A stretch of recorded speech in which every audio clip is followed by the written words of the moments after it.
Hey everyone, it's Scoopman 5000. We're back for another video, and today we're looking at the brand new Frazetta Girls Icon Collection 1/12 scale Vampirella action figure. Not only that, but we are going to take this Frazetta Girls Vampirella and we're going to compare it with the Loosecollector, the other Vampirella on the market, as well as some other horror figures. So I'm pretty excited. I already got it open. We're going to go around, take a look at this Vampirella figure.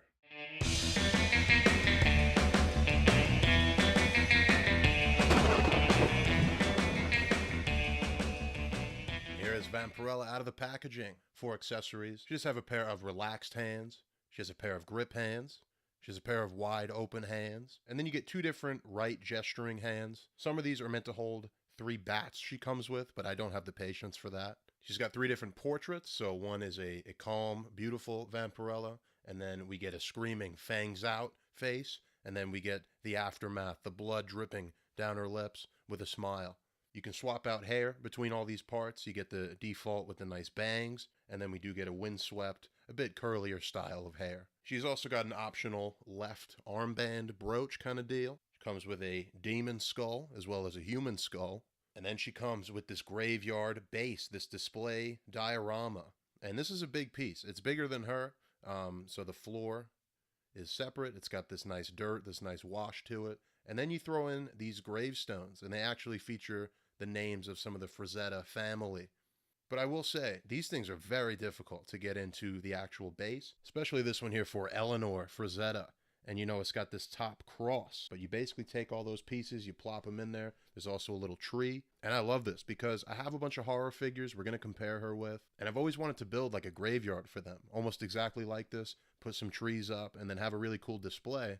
Now I got Vampirella to throw in the mix. So we're left with the figure. And if you remember, I reviewed the Loosecollector Vampirella. I bought 2 versions of it. And in that video, I did say, do I need another Vampirella? Do I need 2? And now I got 3 of them. But there was something about it, you know. I saw the images go up for this, and I'm like, man, you know, I have the Loosecollector. What's the difference? And we're going to look at the figure here. We'll get into the comparison later. But it's going to be hard to pick a winner, honestly. But there's definitely things about this one I do prefer. So there she is. And this is kind of the look I'm going for. And we're going to start at the head sculpt at these portraits here. So you can see this is what like a bald head looks like.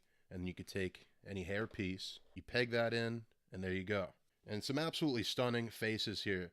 It looks similar to their Fire and Ice figures. I didn't pick any of those up. It's just no meat on the bone for me. So that's that alternate hair piece. We'll use that also to show off the Fang's head while we're at it. So really beautiful. And then, like I said, this is going to be my preferred look. Now her especially with the old school haircut, the bangs, the really kind of straight hair. This is awesome. And this is something we did not have with Loosecollector. And then we move down to the body of Vampirella. And this is where the Frazetta influence comes in. So Frazetta, for those that don't know, you know, he drew barbarians, Conan, right? These big muscular men. And then the way he would draw women, they were also like warriors. But they have a softness and a muscular to them at the same time. And really he's like the only artist that does this, and it's why he's really one of the best. And that's where they definitely have captured the Frazetta proportions here. Especially, you know, we're going to move past the obvious here. I mean, you got some nice sculpt going on, right? Only thing I'll say about the chest otherwise, but there's just a little bit of red missing, right? On the sculpted part of her outfit. It's raised up, but then the red is not exactly clean. It's a little splotchy, but you move down. Lower torso here. And that's Frazetta. You know, the softness of the belly, but also the muscles. Really some beautiful stuff. And then, of course, her logo, a crest down here at the bottom of her outfit. I do like all the gold details. I mean, that stuff looks good. For a company, Frazetta Girls, you know, I don't have any of their figures, but it looks like they're putting out quality stuff. And this is definitely, at least visually, you know, very impressive figure. Great finish, great colors, all that stuff. So down to the legs here. These boots we got to talk about in a little bit, because it is kind of the big drawback. But what we're going to do now is a very special segment that we're going to call Cheek Engineering.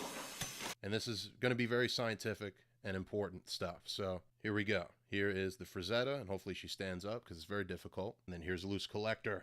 And again, 2 difficult figures to stand up here.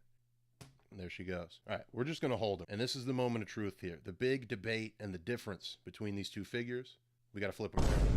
Now, hold on. I know what you're thinking, But this is a scientific study, okay? This is important. We need to discuss the engineering of these figures and which one do you guys think fares better. So we'll actually kick it off with Loosecollector, right? We've looked at her before. Now she's built sort of like a Marvel Legend. And why I say she's built like a Marvel Legends is because the cheeks, right? The back of the figure, it is sculpted as part of the lower body, the lower back, right? And then you just have basically some tubes, some legs sticking out of them. Basically allows you no backwards kick, right? You got cheeks in the way. Now, again, very important scientific study here. Frazetta, right? Now this is bordering on like way too large for this figure, first of all, but that is Frazetta. I mean, he drew some dumps. So the red outfit, right? The trunks, the monokini, whatever you call it. That goes down into the back here, and the cheek is on the back of the leg. Now what that's going to allow for, hopefully, oh, we snapped her leg off. I think I would have quit reviewing right there if she just broke. Probably should have done another bath segment. But boom, we're kicking backwards, right? We can go all the way back almost. Now that is something special right there. Look at that. So that has been cheek engineering. Now we're going to go and look at the rest of the figure, comparing it with Loosecollector. All right, so we got our two Vampirellas here. You can see Loosecollector is definitely sitting taller. They're both advertised as 1/12 scale, but this is closer to like Marvel Legends, and maybe she's closer to true 1/12, this Frazetta version. Now, as far as the costume goes, you can see actually a little skimpier here with this. Now, this Frazetta version, again, the hairpiece, right? Much more old school design on the Frazetta. And I want to say this is, you know, Coffin Comics. This is the modern Vampirella comic books. This is more close to the original, the pulps, if you will. So, I mean, I love this Loosecollector figure, but the faces, you know, definitely got him beat, right? We move down into the chest, and that's kind of take your pick, you know, natural or plastic, right? Because I think Loosecollector, he's a plastic man, right? Those proportions. Much simpler boot cuts here. You know, you got more sculpted detail on this Frazetta. Aesthetically, you know, I like both of these figures. I'm going to keep both of them. They're not going anywhere. But I got to give it to Frazetta, I think. But where Loosecollector definitely wins is in articulation. And Loosecollectors don't even articulate that great, right? But you do have this elbow. It is single, right? But it's going way past 90 there. Her shoulders are nice and easy to move around. The only thing Frazetta really has an advantage in is that, you know, this Loosecollector one can't kick back. And then double knee, which is big. Then we move to Frazetta, right? And that's what I'll say, is that she just doesn't really handle as well. She might look a little nicer, but some parts are really stiff. Like these shoulders are actual ball joints with a shoulder part like squeezed on top of it. I don't like this, the way it feels, and I feel like I'm going to break something like I almost did the leg. Elbows are, all right, that's 90 degrees. Of course, the upper thigh did get a lot better movement. No swivel. And then the knees here, I don't like how they look when they're bent. To me, I feel like this is weird. Kind of sculpt a big kneecap on top. So it can look strange from some angles. I prefer, you know, action figures to just have like a separate knee. But here's a single, you know, only goes that far. And then I don't know what's going on with these boots. But that's sort of my big gripe with the Frazetta. It's just kind of getting her to stand. Well, it's definitely not stable though, right? Only a little bit of movement. And any character with heels, right? That's going to be the case. And I feel like, you know, just posing her overall, like see the knees start to go. It's just not like the most fun figure to handle. But then you're going to pose it how you like. You're going to look at it, and it's going to be stunning. So here's the Frazetta with both versions of the Loosecollector. This is for the height comparison.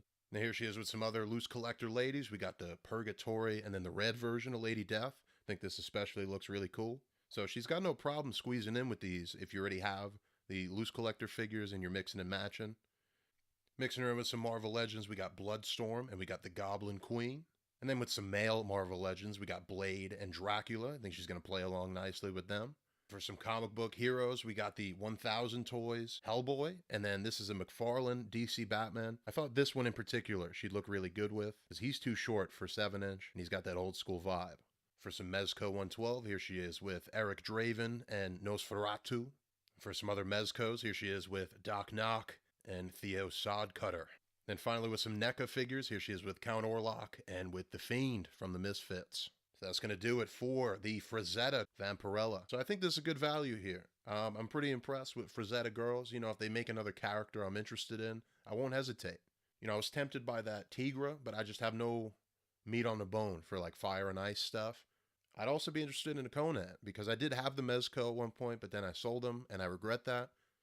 So whichever one comes out first. So you guys let me know, what do you think about the Frazetta? And do you think it's better or worse than Loosecollector? Have you bought either of them? Are you on the fence? You guys let me know. I'll see you guys in the next video.